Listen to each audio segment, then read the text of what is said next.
Quand certains parlent de gouvernement de combat, d'autres identifient une crise de leadership aux plus hautes instances étatiques. Ce qui nous intéresse aujourd'hui, c'est l'évolution de notre société au point de vue éducatif, économique, sécuritaire et sanitaire. Pour en parler aujourd'hui dans Idées, deux invités, un sociologue et un artiste activiste. Bienvenue dans votre émission, chers téléspectateurs, où nous menons des débats de fond sous la bonne forme.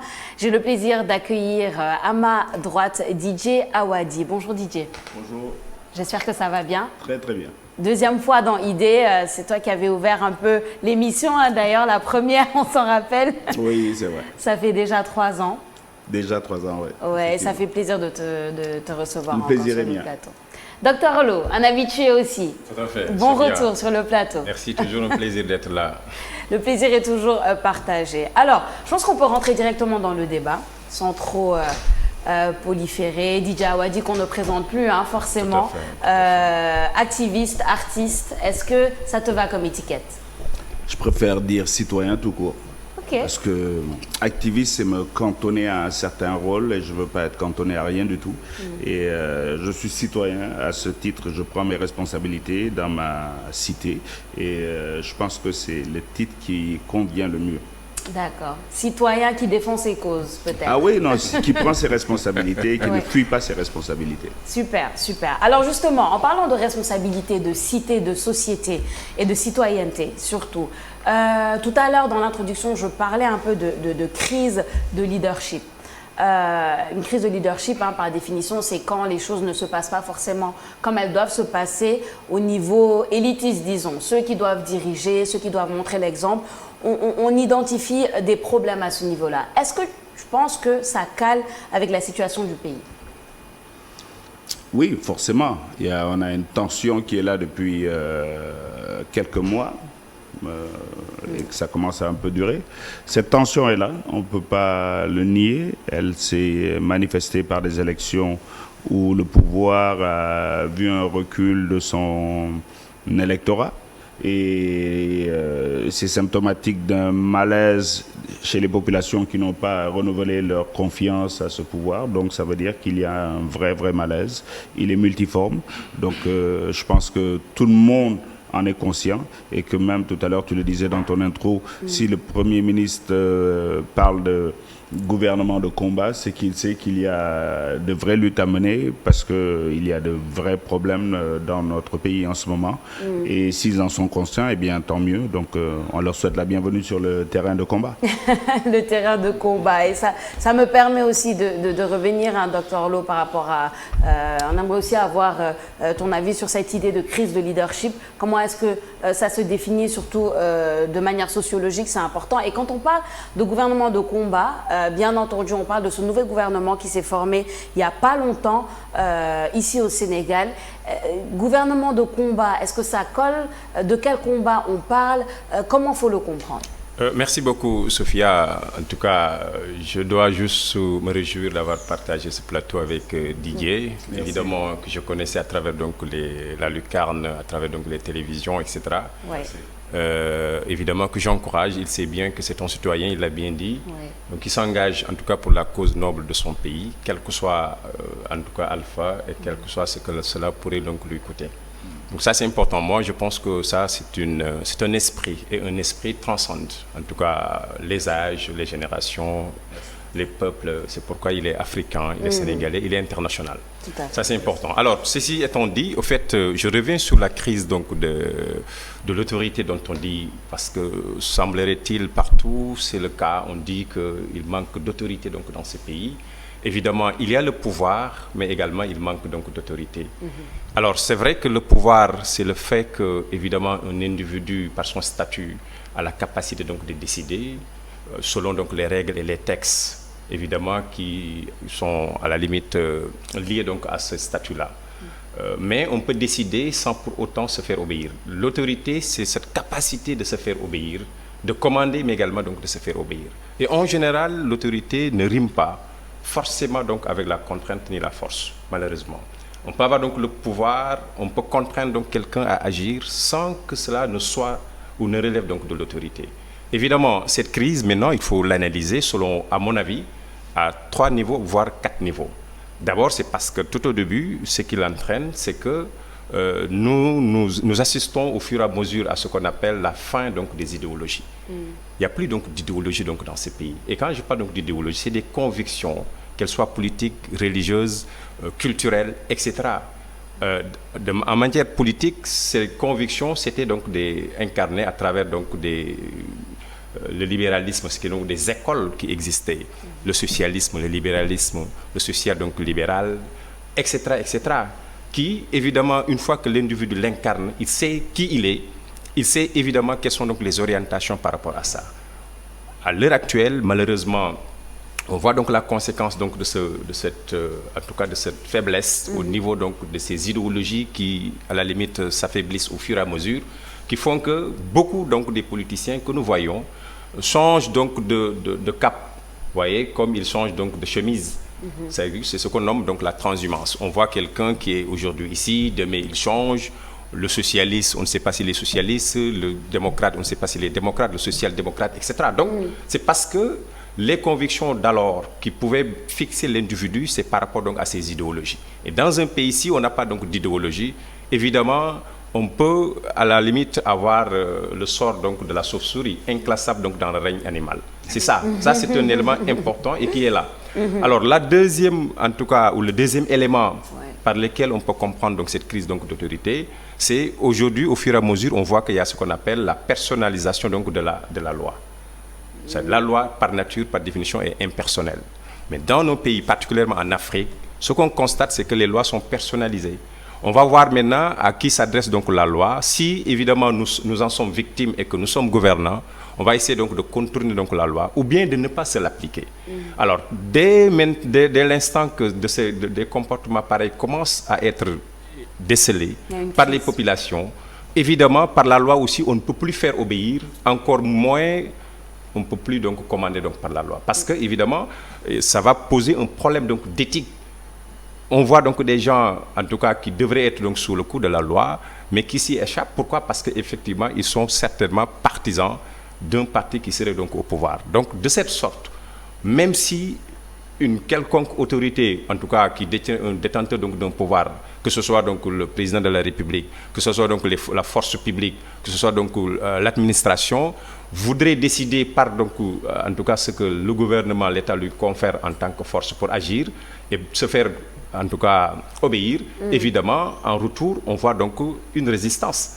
Parce que, évidemment, la personne en tant que telle, ça pose problème. Là, c'est un élément pour comprendre pourquoi on en est là par rapport donc à cette crise, en tout cas d'autorité, par donc la personnalisation donc, de la loi. Super. Alors, un autre élément important, c'est que c'est le mode d'accès, effectivement, à ce pouvoir. Le mode d'accès a changé. Aujourd'hui, ce n'est plus une question donc de compétence ni de mérite.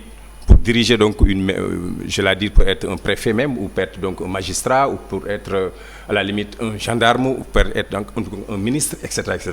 Cette manière donc de personnaliser, d'accéder donc au pouvoir, biaise complètement donc l'autorité. En général, il y a des gens qui sont moins méritants qui dirigent, automatiquement, ça sape la moralité donc de l'autorité par rapport donc à ces décisions donc à prendre, parce que les individus, en tout cas donc les sujets ou les citoyens du moins, ne peuvent pas évidemment saluer donc en la personne cette capacité donc de les faire obéir par rapport donc à des décisions qu'elle aurait prises dans un sens ou dans un autre. Là, c'est un élément important, le mode d'accès donc au pouvoir qui biaise effectivement le sens que l'autorité donc devrait incarner. Encore une fois, pour finir, ce que nous voyons, c'est que, en tout cas, qui l'entraîne, c'est la recherche donc de l'utilité économique, qui est un autre facteur important, de plus en plus qui fait que, en général, les gens, à la limite par donc des corruptions, par la concussion, par les détournements, et y compris l'impunité qui s'en mêle, font que, en gros, on voit que tout ceci considère que les individus, en tout cas les citoyens, ne veulent pas obéir lorsqu'une décision est prise par une autorité quelconque. Donc voilà ce qui fait qu'entre autres éléments facteurs qui permettent de comprendre pourquoi nous en sommes donc à cette crise donc d'autorité au niveau du Sénégal, malgré l'existence du pouvoir. Oui, c'est important de les nommer, tous ces éléments-là, surtout on voit de manière aussi sociologique et aussi détaillée, Dr Lo. Pour en venir maintenant à quoi? Au combat. Et justement, dans cette nouvelle musique, hein, DJ, dont tu nous as fait part, Géométrie variable, tu dis quelque chose d'assez précis, moi, qui me frappe, quand tu dis ton combat n'est pas forcément le mien, tout simplement. De quoi on parle? De quoi est-ce que tu parles quand tu dis ça, dans la différence de ces combats-là? Bon, je dois dire que je me situe à une échelle internationale et pas locale. Pas locale. Ouais. Donc, quand je parle de ça, c'est la référence à l'Occident en conflit avec la Russie. Oui. Donc, par rapport à ça, il voudrait que que tout le monde s'aligne sur la position occidentale. Et j'ai dit, ton combat n'est pas forcément le mien, ton intérêt n'est pas forcément le mien, et qu'on est dans un combat civilisationnel. Donc, c'est par rapport à ça que je le dis. Et voilà, cette histoire de géométrie variable, il parlait de l'application de la loi justement à géométrie variable. C'est un peu ça qui rythme nos vies et qui provoque des tragédies dans nos vies. Et donc, cette histoire de géométrie variable, aujourd'hui, il faudrait que nous autres Africains, dans le concert des nations, puissions dire clairement quel est notre intérêt. Est-ce qu'on a intérêt à aller se battre aux côtés des Ukrainiens aujourd'hui? Ce n'est pas notre problème, je suis désolé. Aux côtés des Russes, ce n'est absolument pas notre problème. Est-ce qu'on doit forcément donner notre avis? Non, pas forcément. On a nos propres problèmes ici et nos propres urgences ici. Donc voilà, il ne faut pas qu'on nous impose ça et il faut aujourd'hui qu'on ait le courage de dire voilà la position africaine par rapport aux questions du monde. Et maintenant, l'histoire de géométrie variable, tu peux l'amener ici. Quand la loi est appliquée à l'un ou n'est pas appliquée à l'autre, alors que c'est le même texte de loi. Donc on est dans une indignation à géométrie variable, une application de la loi à géométrie variable. Et c'est pour ça que ce titre, en tout cas, j'ai préféré sortir le premier single de l'album avec géométrie variable parce que je pense que c'est un résumé de tout ce que nous vivons et c'est ce qui définit un peu le cadre de tout ce que nous vivons en ce moment. Oui, et c'est approprié, surtout le contexte est bien approprié parce qu'il y a énormément de combats. Comme il dit DJ, on a des combats locaux, on a des combats un peu qui s'immiscent sur tout l'ensemble de la sous-région. Ensuite, il y a des combats internationaux. Où est-ce que l'Afrique se situe dans tout ça? Où est-ce que le Sénégal se situe dans tout ça? Je pense que c'est ça qui nous intéresse et ça nous intéresse encore plus quand on nous parle d'un gouvernement justement de combat. C'est ça, un gouvernement de combat. Qu'est-ce que ça veut dire? Au fait, d'ailleurs, je pense que avant le Premier ministre, d'ailleurs, le président de la République, lors donc, de sa sortie qui a été en tout cas une sortie que personne n'a encore comprise par rapport, en tout cas, ni dans son contenu, ni dans le contexte, etc., etc. Donc, je pense que le combat, ils l'ont déjà tracé, c'est la lutte contre donc, les conditions donc, de vie, particulièrement la cherté donc, de la vie. Évidemment, c'est un combat pour eux, parce que jusqu'à présent, donc, de 2012 à aujourd'hui, ça montre en crescendo la cherté donc, de la vie. Par conséquent, pour eux, c'est une logique donc, de faire en sorte que la vie ne soit plus comme d'avant. Je pense que ça, c'est la logique donc, du combat. L'autre élément combatif par rapport donc, à ça, c'est de faire en sorte qu'ils prennent à bras le corps, évidemment, donc, la question donc, du logement. En tout cas, sur laquelle le président de la République, lors de son dernier discours, s'était montré, en tout cas, impuissant, en disant que je ne peux absolument rien faire plus donc, à cela. Donc, il revient encore pour remettre donc, sur la table la question donc, de la prise en compte, en tout cas, du logement, donc de la location.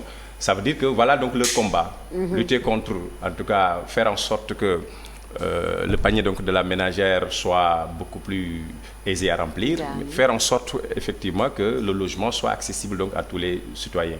Malheureusement, les politiques donc, de logement, ça c'est un aveu d'échec quand il le dit, parce que tout au début, on a parlé donc des logements sociaux, mais ces logements n'ont jamais été de logements sociaux, mais par rapport à une catégorie donc, des personnes. Vous vous rappelez, lorsqu'on faisait déguerpir donc la gare routière Pompier, c'était donc l'argument de départ, on va construire les Sénégalais. Croyez que, évidemment, cette fois-ci, en matière donc, de logement, particulièrement pour ceux qui ont donc de revenus maigres, auront la chance donc d'accéder donc à des logements. Tel n'est pas le cas. Diamniadio, effectivement, c'était donc le même son de cloche. Jusqu'à présent, on n'a pas vu encore l'État qui œuvre dans le sens de réduire en tout cas le train de vie donc, des Sénégalais ou qui tenterait de faciliter donc, l'accès au logement donc, aux Sénégalais qui en ont donc besoin. C'est vrai, il y a un programme soi-disant donc, 10 000 logements, 100 000 logements du moins, mais qui jusqu'à présent, ceux qui en ont accès, ou peut-être entre guillemets, parce que rien n'est clair, ni rien n'est transparent en la matière, mais encore que ce qui est sûr, ceux qui devraient en bénéficier seront ceux qui, au finish, qui seraient laissés donc en rade. Donc voilà ce qui se passe. C'est leur combat. Attendons voir qu'est-ce qu'ils vont faire, sur quel ring donc vont-ils en tout cas mener donc leur boxe pour pouvoir arriver à soulager donc les populations. Parce que soulager les populations, ce n'est pas simplement donc ces éléments, mais un combat qu'ils n'ont pas cité dans le discours, c'est évidemment par rapport au respect donc des lois. Juste donc la question de justice, d'équité et de morale. Vous savez donc là où le peuple attend le gouvernement, c'est plus donc vers une orientation éthique, morale et juste dans la manière donc de gérer et de gouverner donc le pays. Ça, c'est ça. Malheureusement, jusqu'ici, le président de la République, y compris ses alliés, n'ont pas encore compris, en tout cas, l'angle sur lequel le peuple les juge et les mesure. Eux, ils pensent que c'est à l'aune donc des réalisations, j'ai fait ceci, j'ai inauguré, qu'ils peuvent parvenir à tromper ou à la limite à faire obéir donc les gens par rapport donc à leurs vœux. Tel n'est pas le cas. Le peuple veut qu'il y ait plus donc d'éthique, de morale, donc de justice donc dans les façons donc de faire. Et il y en a autant donc de ces comportements qui sont haïssables, de telle sorte que on en a marre. Malheureusement, ça ne fait pas partie donc de leur combat. C'est pourquoi je dis que ça, c'est un combat déjà perdu d'avance, parce que la cherté donc de la vie, je ne pense pas et je douterai qu'ils puissent donc régler ça en moins donc de 18 mois ou de 15 mois par rapport donc d'ici à 2024. Alors qu'ils en avaient donc autant de fois l'occasion donc de le faire, ils n'ont jamais réussi donc à le faire. Donc tout cela encore, c'est une manière donc de meubler, voyez, de dire aux Sénégalais, mais les conséquences, c'est eux-mêmes qui vont donc les endurer tôt ou tard. Alors, très intéressant, hein, surtout quand on parle des combats. Est-ce que le peuple a été entendu ou pas? Parce que je vais vous faire une confidence. Si on revient au discours, DJ, sur nos plateaux télé, à longueur de journée, à longueur de matinée, on n'arrête pas de parler de ça. Cherté de la... C'est comme si on avait pris nos discours, les points importants, et qu'on les avait calqués sur le discours du président, c'est-à-dire la cherté de la vie, le problème des inondations, le problème de logement. Peut-être il manque, comme vous venez de le dire, le problème des lois, c'est ça, de la justice. Ça, c'est vrai qu'on ne l'a pas entendu. Mais ces trois problèmes-là, à longueur de journée, on n'arrête pas d'en parler. Je pense que ce sont des choses essentielles quand même, il faut le dire. Et on a toujours demandé, en fait, de laisser de côté un peu la politique politicienne qui ne finalement bénéficie qu'aux politiciens et vraiment d'aller vers les vrais problèmes du peuple. Alors, est-ce que le discours suffit? Est-ce que le discours est convaincant? Est-ce que vraiment on a l'impression que ces combats-là vont être menés? Je ne sais pas et je te pose la question. Écoute, moi je ne peux pas savoir non plus. Mais ce que je sais, c'est que quand on se rend compte qu'il y a quelque chose qui ne va pas et qu'on fait un remaniement, c'est parce qu'on se rend compte vraiment qu'il y a un vrai problème. Maintenant, comme je pense que voilà, le diagnostic il est là, c'est le problème de la justice, il est central. Je pense qu'aujourd'hui, la grosse base des tensions que nous vivons, c'est un problème par rapport à la justice, l'équité de la justice. Et il y a une expression en anglais qui dit « no justice, no peace ». Sans justice, il n'y a pas de paix. Et aujourd'hui, on n'a pas de paix, on n'a pas de sérénité dans ce pays. On est tout le temps dans le débat politicien. Et si tu regardes bien, si tu creuses, la question de la justice sociale, la question de la justice tout court est au centre de tous les débats. La justice sociale, quand tu vois les gens qui n'ont pas accès à des logements sociaux alors que c'est des nécessiteux, si je suis ton exemple, c'est une question de justice sociale. Parce que les plus mériteux ne sont pas ceux qui vont bénéficier, mais ce sera peut-être d'autres qui connaissent les gens qui sont en charge du programme, qui pourront avoir accès à ces salons. Mais je dis ça, je n'ai aucune preuve de ce que je dis, mais on sait que ce problème de justice sociale est là à différents niveaux. Voilà, je pense qu'on sait tous. Maintenant, ils ont quelques mois, on va voir s'ils vont réussir à faire des miracles. Je ne crois pas aux miracles, mais accordons-leur le bénéfice du doute. Ouais. Mais voilà, on ne voit rien qui nous amène à croire que dans l'immédiat, ça va venir. Mais en même temps, ils viennent d'arriver.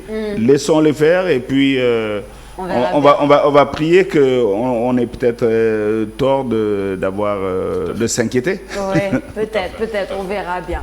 Bon, il faut peut-être aussi aller de l'autre côté parce que oui, on parle de l'exécutif beaucoup, mais il y a le législatif qui s'est fait voir beaucoup avec la nouvelle investiture à l'Assemblée nationale.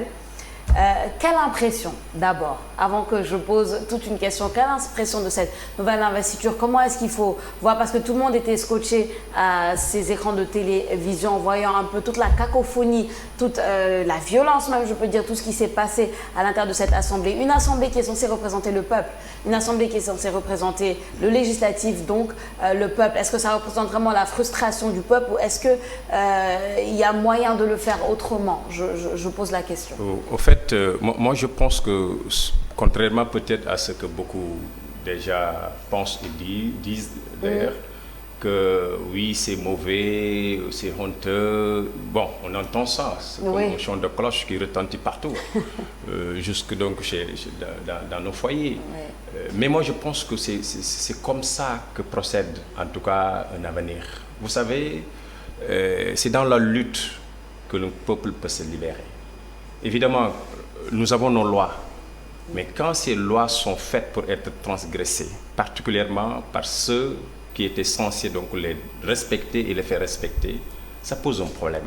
Alors, il y a ce qu'on appelle toujours cette résistance, qui est d'ailleurs constitutionnelle, la résistance. Lorsqu'on constate quelquefois que les lois qui sont établies et censées régir le fonctionnement, en tout cas, des relations des institutions entre l'État et les individus, etc., ne sont pas respectées, comme le disait donc Saint-Augustin, à une loi injuste, nul n'est tenu donc d'y obéir. Par conséquent, ce qu'on a vu, cette confrontation-là, ça c'est comme une solution pour montrer, respectons donc les règles. Évidemment, l'Assemblée nationale ne peut pas voter donc les lois, doit contrôler donc ces lois, et en retour les viols. Au sein donc d'elle-même, ça pose un problème. Et je pense que si on respecte donc les lois, telles que disent donc les textes, même si on est servi ou desservi d'un côté ou d'un autre, je pense que c'est à ce niveau. Le jeu, en tout cas, se prouve au niveau du respect donc, des textes. C'est qu'on est encore à l'ère de personnifier, en tout cas, donc, les lois. C'est ça qui est, en tout cas, au cœur donc, de ce problème-là. Et tant que ça continue comme ça, il y a toujours donc, des gens qui vont s'engager, qui vont évidemment faire corps donc de leur âme, de leur dignité ou tout, pour que cela ne se passe pas, pour que ça cesse. Parce qu'il faut que des gens puissent donc défendre à telle sorte que la loi revienne. Je vais vous dire ceci, et c'est une expression qu'on a l'habitude donc d'entendre chez les gouvernants, force restera donc à la loi. Malheureusement, c'est mal compris ce que veut dire force reste à la loi. Force reste à la loi, ce n'est rien d'autre qu'appliquer la loi strictement. Mais force reste à la loi, ce n'est pas aussi agir en dehors de la loi, ou force fait ma loi. Malheureusement, ceux qui disent que force fait la loi, ils agissent en faisant force fait ma loi. C'est-à-dire qu'ils vont essayer donc de contourner donc la loi, de mater. Par exemple, quand une personne doit être arrêtée, il faut l'arrêter. C'est ce que dit la loi, mais la loi n'a pas dit donc de le frapper. Mais la force publique qui frappe un individu en voulant faire appliquer donc la loi, il est hors la loi. Aussi bien que l'autre est fautif, elle l'est aussi au même titre. Donc, force reste à la loi, c'est de respecter l'esprit donc de la loi tel qu'écrit. Et c'est ce que tout le monde souhaite. Malheureusement, ce n'est pas un cri que oui, on est plus fort, force. Mais c'est ce qui est demandé. Même ceux contre qui tu dis force reste à la loi ne demandent autre chose que force reste à la loi, c'est le respect donc des textes. En dehors donc de la loi, si on agit, franchement, c'est force fait ma loi et non force reste à la loi. Oui, j'aimerais... Les gens s'indignent aujourd'hui parce qu'ils ont vu que du bruit à l'Assemblée. Mais ça, c'est la vie de la démocratie. Tout à fait. Pour moi, c'est la vie de la démocratie. Il ne faut pas qu'on s'indigne. Je veux dire, je donne l'exemple de la Grande-Bretagne. Là-bas, vous voyez de vrais pugilats, tu vois. Et je ne pense pas que ce soit extraordinaire, que ce soit exceptionnel ce qui s'est passé. On a vu des moments plus dramatiques dans d'autres pays. Bon, maintenant, de voir les forces de l'ordre dans l'hémicycle, là, c'est choquant. Oui. Par contre, ça c'est extrêmement choquant. Mais on en arrive là parce que on voit des gens de l'opposition qui, à un moment, n'ont plus les moyens de placer leurs arguments. C'est ça.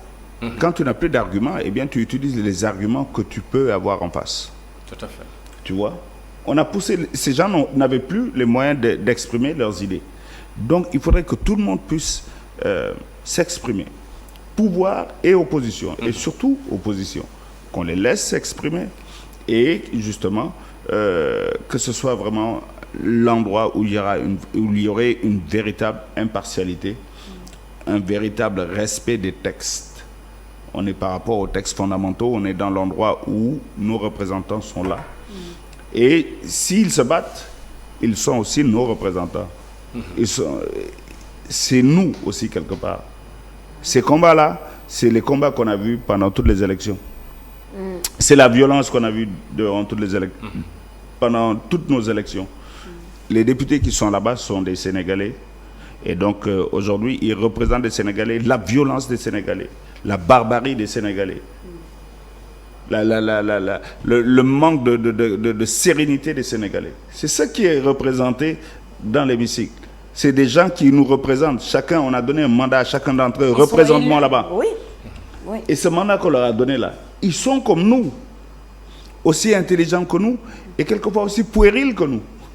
Donc il faut qu'on accepte ça, quoi, de voir que la démocratie, c'est l'expression de ce que nous sommes à l'Assemblée nationale. Là. Les gens qu'on a mis là-bas, là, c'est nous-mêmes qui sont là-bas. Donc si on se bat là-bas, c'est nous-mêmes, on se bat tous les jours dans les rues de ce pays. Et justement, c'est pour ça que nous devons appeler à la sérénité. C'est important. Jusqu'à quand on va tenir ce pays dans ce climat-là? Pris individuellement, ce n'est pas des gens méchants. Tout à fait. Pris individuellement, ce n'est pas des gens méchants. Mais tu te rends compte qu'ils sont la représentation, le miroir du Sénégal. Et si c'est ça le Sénégal, c'est inquiétant. Et en fait, je pense que c'est ça le problème. Le problème, c'est un peu... Parce que c'est intéressant. Tout le monde l'a dit. On a honte que toutes ces images ont fait la une de tous les journaux internationaux, que le Sénégal soit représenté comme ça, que même des gens ont été appelés de l'étranger. Mais qu'est-ce qui se passe? Mais franchement, moi, je n'ai pas honte. Moi, j'en suis fier que notre démocratie soit vivante. Tout à fait. C'est ça aussi. Parce qu'il y a une démocratie où quelqu'un décide et tout le monde vote parce que... Non, ça, c'est pas bon. Ça, c'est pas bon. Mais si, là, il se passe quelque chose, là. Ça bouge. Ça bouge. Et je pense qu'au fur et à mesure, voilà, ils vont apprendre à travailler ensemble. Peut-être un problème, justement, comme ce que Didier disait, Dr Lo, c'est le fait d'être le reflet, en fait, d'avoir le... C'est pas toujours facile d'avoir cette image, son reflet, en fait, de soi-même. Est-ce que les Sénégalais sont conscients que, effectivement, ce qui s'est passé à l'Assemblée nationale, ça se passe dans les rues de Dakar, la violence, l'agressivité, dans la circulation, les gens qui s'insultent, les gens qui se crient dessus, les gens qui sont frustrés, les agressions à répétition. Est-ce que c'est vraiment ça qui a été représenté à l'Assemblée nationale? Au fait, moi, je ne dirais pas totalement oui, parce que, comme il l'a dit, pris individuellement, peut-être chaque député aurait réagi autrement, mais dans la foule ou dans le groupe, on n'est pas nous-mêmes, parce que, comme le dit en tout cas l'un des plus grands sociologues d'ailleurs qui exprime en matière de psychologie sociale, que en général l'individu dans un groupe est habité par une conscience collective et qui le fait agir malgré lui-même. Donc ça, on peut comprendre d'une certaine façon que le jeu en vaut donc la chandelle. C'est-à-dire que le coup en vaut la chandelle. Cette bataille-là, il est nécessaire par rapport donc au changement que nous voulons à l'Assemblée nationale. Qu'est-ce que maintenant le peuple devrait attendre? Que certains acceptent de se soumettre donc à l'injustice qui se passe à l'intérieur, qu'un pouvoir donc puisse être donc usurpé et qu'ils ne disent mot, et que maintenant en retour qu'ils attendent à être applaudis. Non, je pense que ce n'était pas donc ça l'attente donc du peuple. C'est-à-dire que d'abord, aussi bien du niveau donc de la majorité, qu'on respecte donc les règles. C'est-à-dire que nous, on a un problème avec donc, le respect, encore une fois, des règles, des normes, de tout ce qui est établi donc auparavant. C'est de cela maintenant que provient souvent le problème qu'on peut constater et qu'on le nomme de quelque manière que ce soit. Donc, à mon sens, je pense que les députés sont conscients par rapport donc, à leur rôle. Évidemment, ils représentent de manière, en tout cas générale, le peuple donc sénégalais. Évidemment, ils sont issus donc du peuple donc sénégalais. Ils ont donc les mêmes comportements, comme l'a dit donc Didier, que le peuple sénégalais, les mêmes attitudes. Et en général, ils ne peuvent pas réagir ex nihilo. Donc leurs réactions, effectivement, peuvent être davantage comprises à l'aune de la réaction donc générale. Mais oui, parce que je veux dire, faut avouer que c'est choquant, voir un député prendre l'urne et vouloir partir avec. Mais c'est pas choquant. Pour moi, c'est-à-dire que c'est la finalité qui importe. C'est-à-dire que la finalité vaut mieux que oui, on ne prend rien, on ne dit justement parce que ça doit arrêter. Ceux qui le font, ceux qui sont des artisans de la tricherie donc dans ces pays doivent arrêter. Doivent savoir qu'aujourd'hui, il faut que les choses se passent en toute transparence. C'est ce dont on a besoin, c'est ce dont on mérite d'avoir donc dans ces pays. Mais à chaque niveau, il y a de la tricherie. Vous savez qu'on est tellement habitué à tricher que même pour dire la vérité, on préfère mentir. Ça, c'est le Sénégal. Non, je vous assure, même si dire la vérité, c'est plus difficile maintenant. Il faut mentir. Même si on vous dit comment vous appelez, il faut que tu ajoutes sur ton nom quelque chose. Parce que le mensonge devient chevronné chez nous-mêmes. Donc voilà ce qui fait que ça détruit donc le peuple. Quand récemment, il y a donc des tricheries au niveau donc du lycée, on dit oui, les élèves trichent, maintenant je dis mais attends, les élèves ne font que répéter ce que les adultes font. Pour gagner une élection, il faut tricher. On nous a appris que pour gagner, il faut tricher. Pour avoir, il faut tricher. Il faut mentir pour exister. Il faut trahir pour être parmi donc les autres. Et c'est ça, ces valeurs qui sont promises donc dans notre pays. Par conséquent, les enfants ne peuvent pas autrement, évidemment, copier. On ne copie que ce que font donc les adultes. Alors maintenant, quand il y a lieu de rétablir donc l'ordre, on ne peut pas rétablir donc l'ordre en croyant que c'est le discours qui va suffire. Quand il faut en arriver aux mains, il faut en arriver à ce niveau. Le combat est nécessaire. La confrontation a une vertu thérapeutique aux démocraties malades, telles que donc la nôtre. Ça, il le faut. Il faut que les gens acceptent le prix, que c'est comme ça que ça a changé. Il nous a fallu pour la liberté, pour notre indépendance, que les Lat Dior se battent contre le colon, etc., etc. Est-ce qu'il ne fallait pas pour eux rester et vivre longtemps? En tout cas. Non, mais c'est ça la réalité aussi. Ouais, c'est intéressant. On ne peut pas vouloir donc de faire des omelettes sans casser des œufs, comme l'on dit. Une perspective en tout cas assez intéressante. J'aimerais qu'on parle un peu de liberté. Qui est une valeur démocratique, Didier, de liberté et un artiste a droit à sa liberté forcément. Il faut forcément qu'on parle de ce qui s'est passé il y a quelques semaines. On a tous vu le concert organisé contre le troisième mandat, si je peux le dire, qui a été malheureusement stoppé, dont tu étais, je pense, une tête d'affiche même. Est-ce que tu peux nous expliquer un peu comment vivre ça, comment comprendre cela, si c'est même compréhensible? Non, en fait, c'était un concert pour la limitation des mandats à 2 en Afrique. Et donc, autour de beaucoup d'artistes africains se sont réunis et une ONG qui s'appelle Tournons la page a organisé à Dakar. Donc m'a sollicité et j'étais heureux de faire partie de ce collectif pour faire un concert au Radisson. Et vous connaissez l'hôtel Radisson, je ne fais pas de publicité, mais il y a quand même une vraie sécurité et il n'y a pas beaucoup de circulation. Et à un moment, on nous dit attention, il faut l'autorisation du préfet de Dakar parce qu'il y a des risques de troubles à l'ordre public et des risques d'accident dans le Radisson Blu de Dakar. Donc, bon, moi je n'ai pas rigolé, j'ai souri. Et je me suis dit peut-être que c'était une façon de nous donner un coup de main en faisant une vraie promotion à notre concert. Parce que c'est vrai qu'avec le Magal de Touba, on n'avait pas assez de buzz. Et donc, moi je remercie le préfet, vraiment, pour le coup de main fantastique qu'il a pu nous donner en nous mettant de la lumière sur notre concert. Et aujourd'hui, grâce à lui, le monde entier est au courant de ce concert. Et franchement, je suis très heureux et je ne saurais pas le remercier parce que franchement, nous avions un problème de budget. Vous savez, quand vous faites des manifestations comme ça, nous on s'était dit on le fait dans cet hôtel pour que des bonnes volontés aide à ce combat, aide à financer, qu'ils fassent des petites donations pour que le collectif puisse faire des actions de sensibilisation partout en Afrique. Parce qu'on a vu que ce problème a créé des coups d'État au Mali, ça a créé des coups d'État en Guinée, au Burkina Faso. Donc chaque fois qu'il y a eu des coups d'État en Afrique, c'est quelque part si tu regardes, si tu creuses, cette question de troisième mandat qui amène ce problème. Et comme on ne veut pas ça, on voulait sensibiliser, il faut des moyens pour sensibiliser.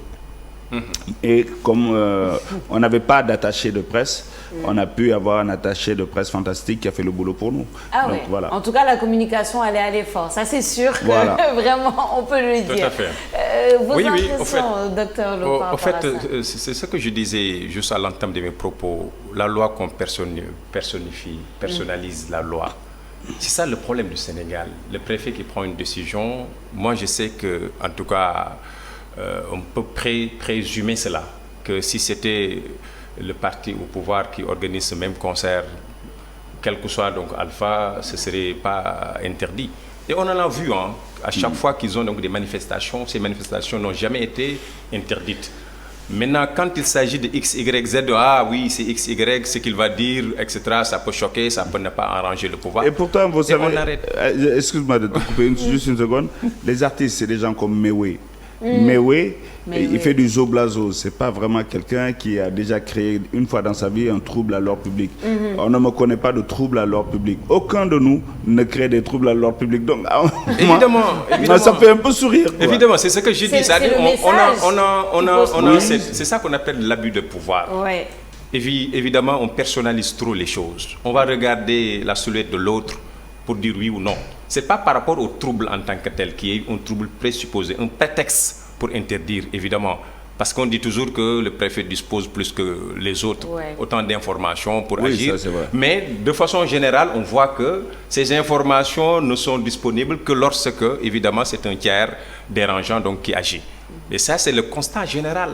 C'est ça qui crée la frustration. C'est ça qui fait que même leur autorité est remise en cause au moment opportun. Alors maintenant, qu'est-ce que ça coûte? Évidemment, il l'a dit, c'est une pipe à la limite qu'ils en ont eu parce que de façon internationale, c'est relayé, c'est interdit. Même ceux qui n'étaient pas au courant sont devenus...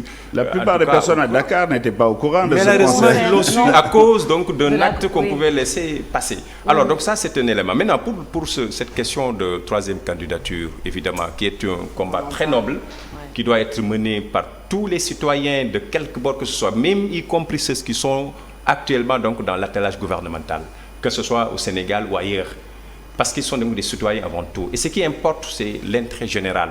On ne peut pas évoquer l'intérêt général que parce que évidemment on ne se sent plus, en tout cas à l'aise, ou peut-être donc nos propres intérêts donc sont menacés pour les évoquer. On en a vu des gens quand ils sont donc avec le gouvernement, ils ne pipent mot, mais dès l'instant qu'ils sortent donc du gouvernement, ils sont comme donc du commun des mortels. Ils commencent à voir donc les abus, etc. Ils commencent maintenant à les dénoncer. C'est comme s'ils n'ont jamais été pendant tout ce temps au courant de ce dont souffrait donc le peuple. Je pense que cette hypocrisie doit s'arrêter.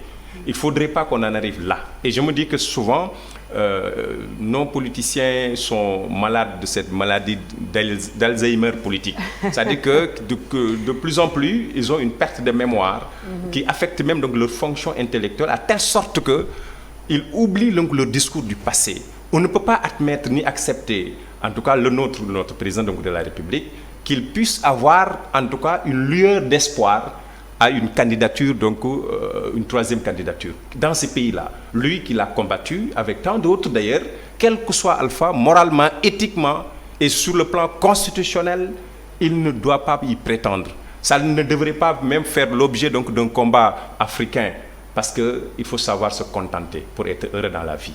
Parce que le pouvoir, on le gère, on le laisse de deux manières, soit avec donc la gloire, comme donc Nelson Mandela, ou bien donc c'est dans la tragédie comme donc les Mobutu qui sont emprisonnés, etc. etc. C'est comme ça qu'on finit. Soit vous acceptez d'aller pour avoir donc la gloire d'être cité donc par les générations à venir, pour avoir donc été exemplaire, ou bien donc c'est dans la tragédie que vous allez vivre. Même si vous pouvez donc l'avoir par usurpation parce que vous ne pouvez pas l'avoir légalement. Alors vous allez davantage donc mettre le pays donc en briques. Et d'ailleurs, donc je termine, un de ces discours du président de la République qui était contre le fait qu'on puisse dire que le pétrole donc est une malédiction. Il a dit qu'il est contre ça, ce n'est pas une malédiction. Et malheureusement, il n'a pas compris en quoi le pétrole devient donc une malédiction. C'est en tenant de tels comportements, en voulant s'éterniser au pouvoir. Évidemment, on allume donc la flamme qui fait que ce pétrole devient une malédiction dans un pays. Donc je pense qu'il faut que les gens sachent raison garder. Et ceux qui l'entourent, comme ailleurs, qui entourent donc ces présidents qui veulent s'éterniser, qu'ils arrêtent. Ils ne sont pas donc les meilleurs. Et d'ailleurs, il n'a jamais eu donc de personnes indispensables donc dans la vie. Les cimetières sont là pour en témoigner. Certains étaient jugés ainsi dans leur vie, mais pourtant le monde marche et mieux. Ils sont pourtant donc dans les cimetières. Tout à fait. Ils sont périssables. Il faut qu'on s'arrête et avoir donc une logique citoyenne.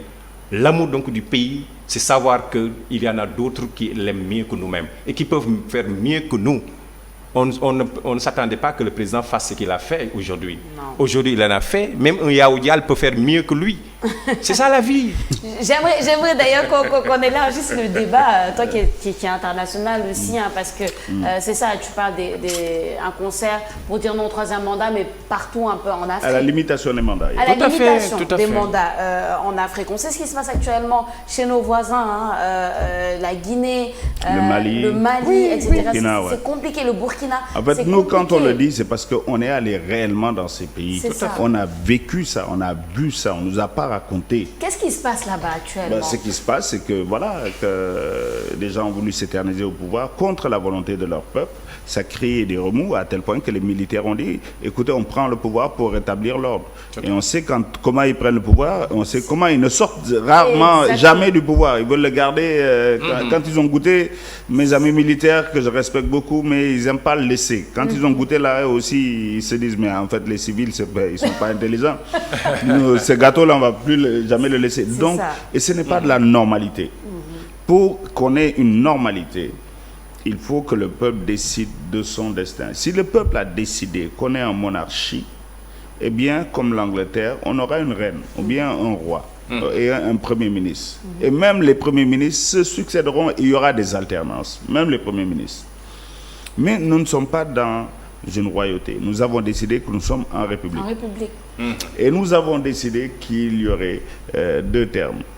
Et que nul ne peut faire plus de 2 termes consécutifs. C'est ce que nous avons décidé. Nous avons même, ça a été l'objet d'un référendum où chacun d'entre nous a donné sa voix. Tout à fait. Donc, le contrat de conscience qu'on a avec le peuple, il ne faut pas le trahir. Le contrat de confiance avec ce peuple, il ne faut pas le trahir. Mais je vais peut-être me surprendre, mais moi, ce que je dis à mes amis, je vais appuyer le président de la République. Dans ce sens que c'est lui qui a mis dans la Constitution nul ne peut faire plus de 2 mandats. Il faut l'aider, il faut l'accompagner. Donc moi, je vais l'aider, je vais l'accompagner jusqu'à l'extinction du soleil pour que sa volonté soit faite. Mais c'est la réalité, hein. C'est tout à fait ça le combat. C'est lui qui l'a dit. Et sous tous les toits. Et il n'a pas encore dit qu'il ne le fera pas. Donc, jusqu'à preuve du contraire, je l'accompagnerai. Vous êtes toujours en phase. Non, je donnerai corps à sa vision. Tout à fait, tout à fait. Et c'est intelligent aussi. Je pense que c'est dans ce sens que tout le monde doit agir. Il l'a dit et je pense qu'il n'y a pas sujet à interprétation. Tous ceux qui ont eu à parler, je vous dis qu'il n'y a jamais eu de loi ni de règles sans contexte. Le contexte est primordial, c'est important. On se demande pourquoi sommes-nous partis au référendum en 2016. Est-ce que c'était pour qu'on revienne sur la question d'une candidature, 3e candidature ou pas? La réponse est non. On n'était pas parti pour que le débat revienne. On était parti pour l'enterrer, y compris lui, y compris quiconque d'ailleurs, dont on fait donc les VAR là, avec qui on fait donc les VAR. Nul ne peut plus faire. C'est fantastique. Parce que c'est ce qui cherche à semer donc le doute. Vous savez, il y a la notion de la durée et donc du mandat. Le mandat annule la durée. C'est-à-dire, à moins que ceux qui veulent défendre l'idée donc d'une troisième candidature, qu'ils puissent nous dire que ce qu'il a déjà eu, les 7 ans ne sont pas donc un mandat. S'ils disent que le septennat n'était pas un mandat, ils peuvent défendre la suite. Mais vous ne pouvez pas ne pas le dire. Tu diras que c'est un mandat de 7 ans. La suite, c'est un mandat de 5 ans. Il y a 2 mandats successifs, ce n'est plus possible. À moins qu'on efface 7 ans de nos vies à tous. Oui. On efface 7 ans de nos vies, évidemment. Je ne pense pas qu'on s'apprête à le faire. Évidemment. Non, mais moi je veux bien, avec les dettes qui vont avec. Vous avez parfaitement raison. Vous avez parfaitement raison, à moins qu'on puisse annuler 7 ans de nos vies. Ouais, les dettes, surtout les dettes de 7 ans. Sinon, c'est ridicule de vouloir quand même autrement l'interpréter. Ce n'est pas possible. Et le verrou dont il parlait, c'est un verrou sérieux chez lui. Ils ont réfléchi avec donc le Major dans plus de 6 mois pour voir comment on peut faire pour éviter le cas de Wade. La constitution donc de 2012 n'est pas celle donc de 2016. Il y a un changement parce que dans ce même article, on n'avait pas, donc nul ne peut faire plus de 2 mandats. C'est avec donc ce dernier qu'on l'a eu. Donc il y a un changement. On ne peut pas dire que tout ce qu'on a fait, il n'y a pas de changement. Ça, c'est se moquer du peuple. C'est à la limite nous insulter et insulter notre conscience. Comme si on est à la limite des brutes. Non, on est capable de réfléchir. Il y a le minimum. Ce n'est pas une question de droit, mais c'est une question de français, comme le dit Yorodia. C'est la réalité. Ils reviennent maintenant, on les attend pour voir qu'est-ce qu'ils vont encore proposer aux Sénégalais. Il faut qu'on arrête de chercher à jouer au plus fin avec les gens. Tout le monde est instruit. Ce n'est pas une question de j'ai fait droit. Vous pouvez être maîtrisard ou doctorant en droit sans ne rien connaître. Tout à fait. Si le minimum donc, des règles n'est pas capable d'être interprété moralement et éthiquement, ça ne servira absolument à rien. Tout à fait, tout à fait. Merci beaucoup, Docteur Lo. On arrive à la fin, mais Didier, j'aimerais que tu nous parles un peu de cet album justement qui arrive. Parce il que, était temps, hein, je me suis dit, mais on va parler de mon album. Non, on en parle maintenant parce que Didier, on ne peut pas laisser partir sans en parler. C'est 30 ans de carrière. Et ce qui est extraordinaire, moi je vais dire, c'est que 30 ans, mais dans la même lancée. Je pense que contrairement à d'autres, si on mettait les VAR, on ne verrait pas de double discours par rapport à DJ Awadi. Ça, quand même, il faut le dire. Donc, est-ce que pour cet album, on a eu Géométrie Variable, le single. Est-ce que pour cet album, est-ce que tu vas toujours dans la même lancée, le DJ Awadi qu'on connaît, le citoyen qui défend ses combats? Oui, l'album s'appelle déjà « Quand on refuse, on dit non ». Bon, voilà, écoute, ça veut tout dire. Oui. Et j'emprunte le titre à Amadou Kourouma, cet excellent écrivain ivoirien. Et oui, c'est un album très engagé, c'est un album mais aussi très beau parce que on a pris le temps, hein. Beaucoup de gens m'ont dit ouais, on t'entendait pas. J'ai dit oui, mais écoute, quand tu travailles, tu peux pas être sur tous les plateaux. Aujourd'hui, on me voit un peu plus sur les plateaux. C'est pas parce que j'ai envie de parler du même sujet, tu vois, même toi je te disais, si c'est pour reparler encore du même sujet, ça m'intéresse pas. Bien sûr. Mais le nouvel album sort donc le 15 octobre, le jour de Sankara. Et à partir de là, on va le présenter un peu dans beaucoup de capitales africaines et ensuite on va aller un peu plus vers le nord. Donc voilà, donc j'invite les gens déjà à consommer Géométrie Variable et dans la semaine qui vient, vous aurez le nouveau clip de Géométrie Variable, le vrai clip en fait. Super. Parce que le premier que vous voyez, c'est un clip annonciateur du vrai clip. Voilà, okay. C'était un clip pour les lyrics, pour que les gens voient le texte et puis là, on va sortir le vrai clip cette semaine. Super, super. Parfait. Un grand merci en tout cas Didier d'être venu.